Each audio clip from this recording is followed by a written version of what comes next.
Chapter 2. Hours before she and Lisa encountered Naomi and Ben, Anna's day had begun with far less excitement. Spending the morning in her office, she and Simon pored over satellite imagery and bus data. Their elusive goal was to determine what had gone wrong with a failed sting. The illicit, supposed sale of 40 stolen MMDs, but the sale had never happened, and the disappearance of the MMDs unnerved her, along with everyone else at the agency. Though the stolen units were tablets, matter manipulation devices took many other forms as well, from small handhelds to large bulky machines only found in assembly plants. Ubiquitous and powerful, nearly everyone owned at least one, and most people had several. Only a few specialists understood their inner workings and the science behind them, but the general population grasped the basic concept with ease. Code on the MMDs provided instructions for manipulating inanimate matter. With a strong enough MMD and the right programming, no style of clothing or piece of furniture was out of reach. Users purchased aftermarket mods to enhance their MMDs as software got more sophisticated, trends changed, or they simply wanted new things. MMDs weren't magic. Conjuring objects out of thin air wasn't possible. But with the right source materials, MMDs had the ability to assemble anything their code allowed, even altering a target's molecular structure. A used sofa became a new dress, or a game table was remade into a personal cycle with rubber tires. Matter wasn't always interchangeable. Limitations existed on what could be manipulated and what it could be transformed into, but overall, the technology was flexible. Of course, no advancement is without its risks, and this was why Anna was so unsettled by their failure to stop the illegal sale. The MMDs in question had been stolen from a distribution center and then modded to sell on the black market. They'd caught the modder who did the work, and she'd admitted to enhancing them far beyond their usual constraints. Normal, consumer-grade MMDs were regionally and capability locked, prevented from running malicious code which might be used, for example, to encase people in cement. But thanks to the modding, these MMDs were no longer normal. This type of crime wasn't new to Anna. She had a job because of the many MMDs on the street running illicit mods, but her agency was concerned by the sheer number of devices involved in this case. Only an organization with dangerous plans and the resources to execute them would purchase so many illegally modded MMDs at one time. As an MMD agent, Anna's service weapon contained code that would be prohibited on an average MMD. It not only had a pattern for assembling itself into a combat staff, but ran other programs necessary for her job, such as restraining criminals or deflecting evasive flux bolts. Even with these greater capabilities, she still had her limits. The agency only permitted her weapon to run code vetted for safety and determined to be essential. Her opinion, shared by most other agents who worked in the real world, was that the bureaucrats responsible for the rules didn't always draw the lines in the right places. A notification chime broke her concentration. Pushing the map that she'd been studying out of her immediate view, she gestured at her office door, and it thinned to show Lisa standing with 2 cups of coffee in her hands. The MMD agency behind her bustled with activity as other agents, researchers, and office staff worked in a chaotic web of intermingled tasks, all involving the many problems of misused MMDs. Officially a field office of the Central MMD Agency in Washington, D.C., no one questioned the importance of this particular branch due to its location in Houston, a key city for MMD assembly. Anna motioned again, and the door fully disappeared. "I'm sorry to interrupt, but do you have a sec?" Lisa wore a fashionable, close-fitting navy shirt with a bronze zipper. As always, she had on her designer data lens, crafted by a local artist who Anna had never heard of. The frame was black and angular in an unusual way compared to current styles, but somehow still worked. Its unique shape combined with a slight orange lens tint accentuated Lisa's raven black hair, the front sweeping across her forehead, the back stopping just short of a mock collar.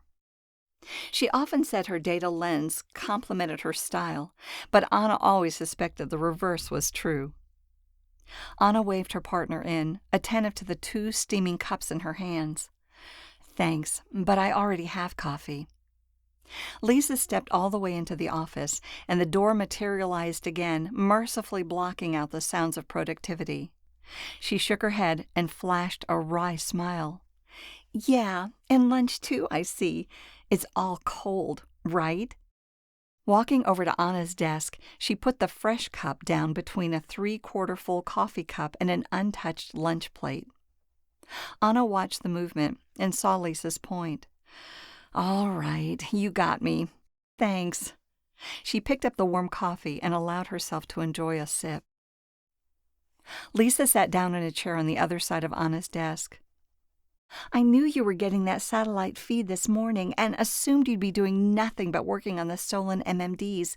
You tend to forget things when you're focused, like coffee. That's why I was hesitant to even intrude." Anna arched her eyebrows. "Oh? Something important?" "Maybe. Hard to say for sure, but we should investigate, and probably today." "Your timing is perfect. The Sting research is a shell game now. I have Simon running projections, so I can take a break." But before Lisa had a chance to continue, Simon spoke into their ears as if on cue. "Anna, I have results." It was Lisa's turn to raise her eyebrows, and Anna laughed lightly. "No rest for the weary, I suppose. Simon, show us what you've got." She gestured the map back into place, then with a quick wave of her hand, pushed the visual onto Lisa's data lens so she could join in. Hundreds of dots covered the map. Those at the edge of the city's perimeter were colored gray, but a variety of shades peppered the map as they converged at a bright green focal point near the east side of town. Simon's tone was apologetic. "There is no reasonable probability of determining the destination of the cargo." "What?" Anna felt baffled. "This is just math, right? Crunching numbers?" "The numbers are too high. The stops for the buses involved get exponentially more complex, and the vid for every stop in the first 10 branches is blacked out for a 15-minute window." Lisa moved her hand to draw Anna's attention, interrupting the conversation. "This map is truly spectacular, but honestly, I don't know what any of it means. Catch me up?" Anna smiled. "Of course." She moved another image onto Lisa's data lens, an overhead view from the satellite. It showed a stretch of land between Houston and the shipping port with a solitary waypoint highlighted. "This is a shot from 30 minutes before the sale was supposed to take place, 5 miles out from where Rivera told us the buyer would be waiting. Simon and I have determined this must be the seller." Simon cut her off. "The probability is high." "As I said, this is the seller, but whoever it is stopped short." She added a third image, this one from a camera inside the waypoint showing a bus docked in the landing area. A long boxy vehicle, capable of carrying a dozen occupants through the air, the bus's windows revealed a solitary figure only partially visible, obscured enough to make identification impossible. Lisa's expression soured. "So, as we thought, the deal was legit.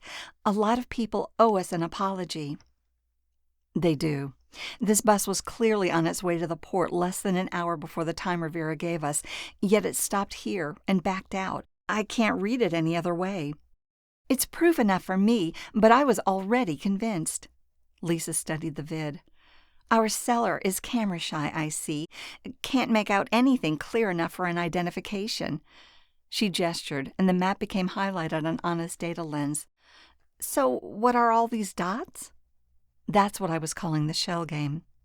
After about 45 minutes, the bus did go back to the city. I have tracking information for where it went, but at every place it stopped, the recordings were blacked out. We have no visibility during the stops, but Simon and I assume the tablets were transferred to other buses.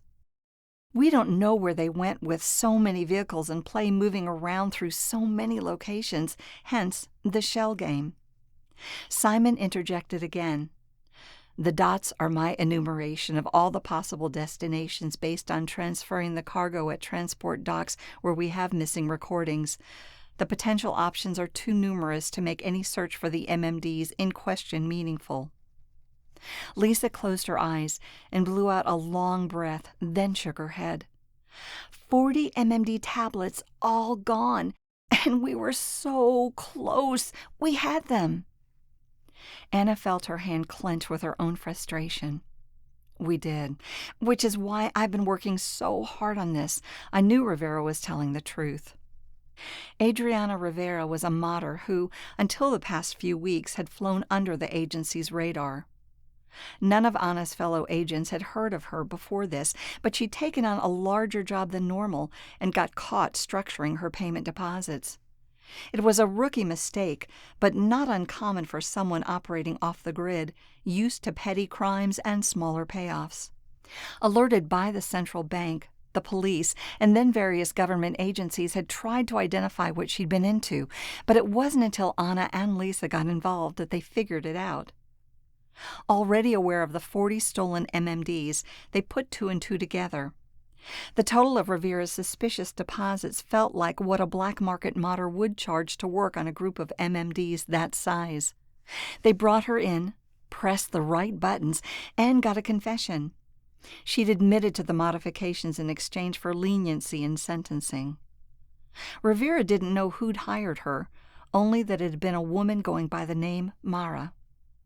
She told the agents that while she worked on the devices, Mara instructed her that the modding must be finished before the arranged sale at the Port of Houston. Anna and Lisa had elicited this confession only hours ahead of the sale and quickly mobilized local police to make the bust. When they arrived at the site, however, they found it empty, with no signs of a buyer, seller, or the stolen devices.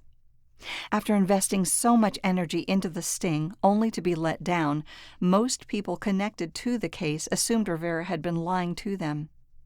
Anna had suspected otherwise, and now she was certain. Lisa shook her head in disappointment. We must have passed right by that waypoint station while the seller and all the MMDs were still there. She paused and bit her lower lip. But why did the seller pull out? That's still the big question. It is, but now we not only have proof that the sale really was going down, but also that it was called off at the last minute. It suggests a tip-off. Lisa's forehead creased. A tip-off? That we were onto them? From who? I'm not sure. Lisa indicated the sealed office door, clearly thinking of the agency on the other side. Are you suggesting? Anna shook her head. I'm not suggesting anything. Not yet.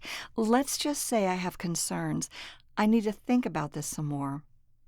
She pressed her lips together, then tried for a smile as she changed the subject. But this will keep for now. So what's your thing? Following Anna's lead, Lisa switched gears and leaned forward. There's a black market modder I've been pushing for the past few months. I busted her on an impersonation mod back in April, but I let it slide, figuring she might bring us a bigger fish. I didn't know about that. Anna thought back to the cases they'd worked during the spring. There had been a fair number, but none immediately came to mind. Impersonation mods weren't generally considered too dangerous, illegal though they were. It was the fraud they enabled which drew the majority of law enforcement attention. Lisa might have caught this modder as part of a higher-profile case. Lisa shifted in her chair, and a light blush colored her cheeks. It hasn't worked out quite the way I wanted. She's good, and she's worked for some important clients, but so far she hasn't given me much that was worthwhile, at least not until today. Now she's worried and wants to meet. What kind of worry? I'm not sure, but my impression is that one of her customers spooked her. The device he gave her contained some kind of specialty mods. I asked her what she meant, but she wouldn't say anything more about the MMD or the man who hired her. Anna frowned. Someone asked her to do work on a device that already had mods? I don't know, but she said she wouldn't go over the details unless she could talk in person, so I was going to run out to see her. Figured you should go with me if you weren't too busy. Anna pondered this. Lisa had piqued her interest. Is she aware I'm coming? Since the mater hadn't talked to anyone but Lisa, the two of them showing up together might cause her to withhold information. Yeah, I told her I'd bring you. She shrugged. Like I said, she's spooked. She doesn't want to be part of something nasty, and my guess is she'll feel better if she offloads it to us. Anna looked one more time at the bus data before closing it out. A new angle might occur to her if she gave it a rest, and Lisa's lead was time-sensitive. Okay, let's go now then. Give me 5, and I'll meet you at the transport dock. Sounds good. I'll see you there. As Lisa left the office, Anna pressed her fingers into her temple and reviewed the conversation in her mind. She and Lisa had worked together for a few years, and this was the first time her partner had run a confidential informant on her own. Anna didn't disapprove. The action showed initiative. According to regulations, setting up a CI required approval from the director, but that process sometimes didn't work the way it should.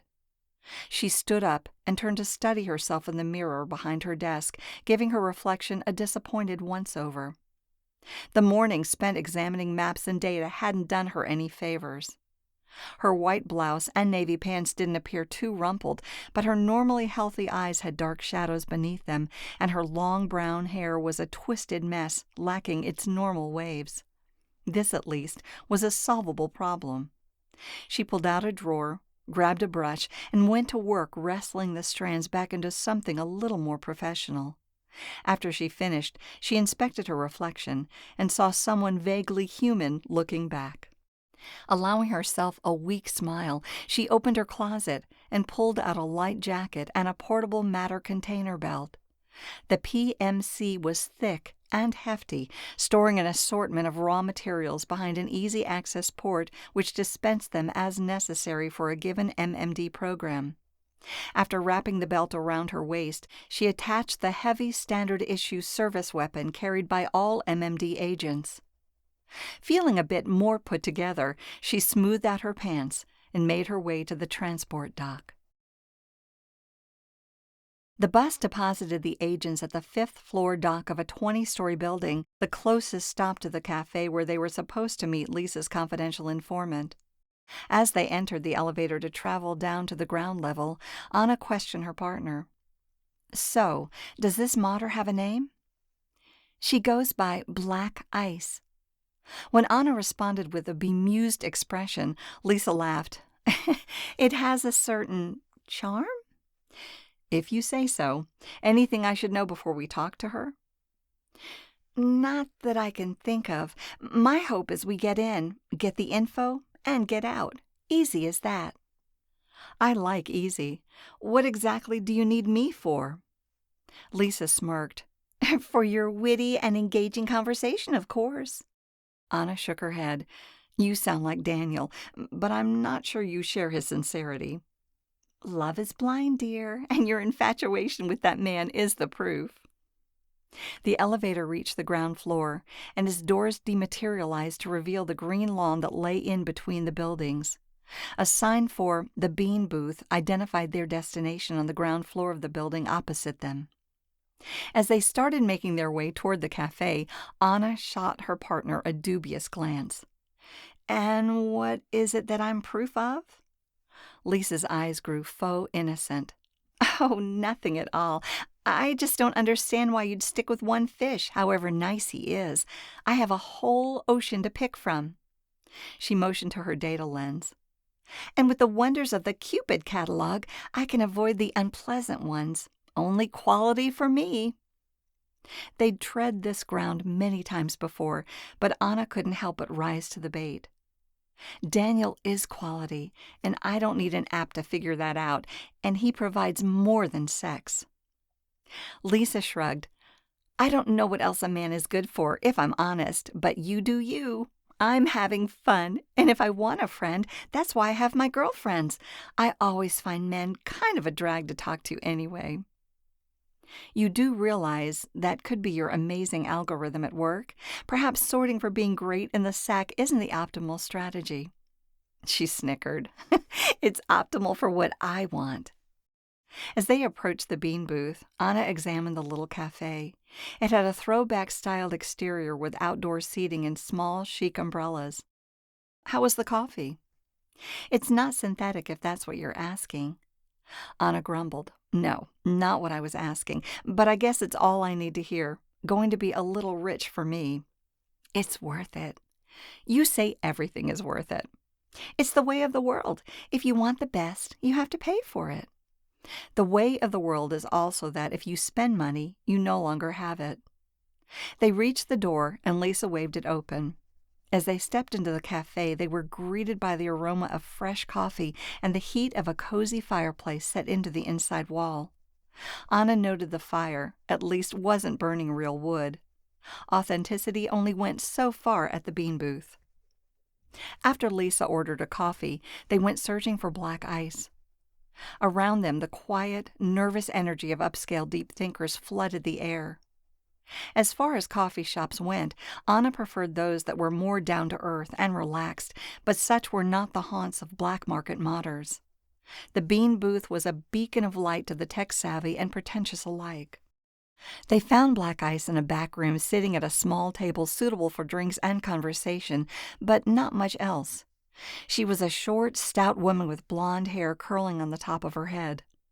Loose-fitting casual clothes, a high-end data lens, and a physical keyboard completed her ensemble, a modder from head to toe. Most people used keyboards sparingly, but those who traded in hardcore programming rarely interfaced with computers any other way. Lisa started making introductions. Black Ice, this is my partner, Agent Flynn. Black Ice pointed to Lisa's data lens. Your AI? We disconnected him before we entered the building. They had. No confidential informants wanted AI monitoring their meetings, but a tech-savvy modder like Black Ice would be running software to make sure she wasn't deceived by some form of stealth recording. Anna didn't begrudge her this. Black Ice studied her own data lens for a second, then nodded, signaling her satisfaction. Her voice was tense as she addressed Anna.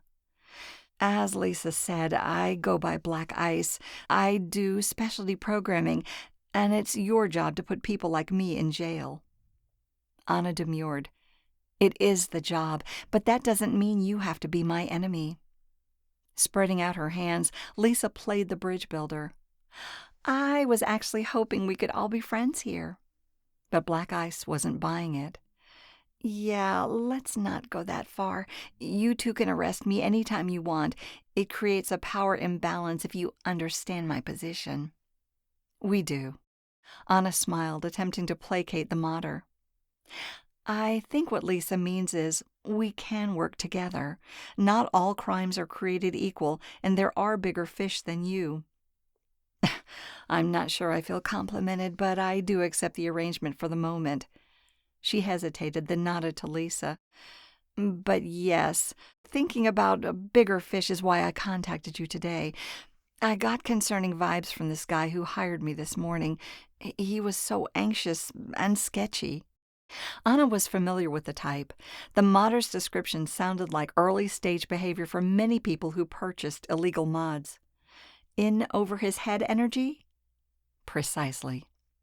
In and of itself, this wouldn't be alarming to an experienced modder, so Anna knew there was more to the story. What kind of mod did he want from you? Fairly routine, had an MMT3. Older model. It was keyed to the Dallas zone, and he asked me to do an unlock. He wanted you to enable it for Houston? No, it had already been modded to work here. He wanted a global unlock. I was surprised the existing unlock was so specific, given everything else it had. The mods were high-end and encrypted. I couldn't get into any of them, even just to see what they were. But the unlock? No other regions but Houston and Dallas. Why pay all that money? And I'm sure whatever had been done cost a pretty penny. But limit yourself to 2 cities? Anna furrowed her brow. That does sound unusual. Black Ice nodded. The whole thing was. Anyway, I typically don't put strong encryption on my work. Modders only do that if it's something really dangerous. A slight reticent smile crossed her lips. I don't do the dangerous stuff, of course. Of course not. Anna thought a picture was beginning to emerge and looked at Lisa. So, this guy's MMD had high-end mods, but most of the regional locks were still in place, and then out of the blue he wants the global unlock? What does that sound like to you? Like someone having second thoughts. Lisa paused and then amended her statement. Like a guy with a dangerous plan having second thoughts. She turned to Black Ice. Does he have a name? The modder responded with a breezy titter. Of course, but whether it's the one he told me, who knows? But I can do you better than a fake name. I installed a tracker. Anna pulled back in surprise. You did what? Her shock was genuine. If anyone caught a modder installing a tracker while performing her work, it would be death to her business. Only touch what's necessary for the mod, the mantra went. Black Eye sighed.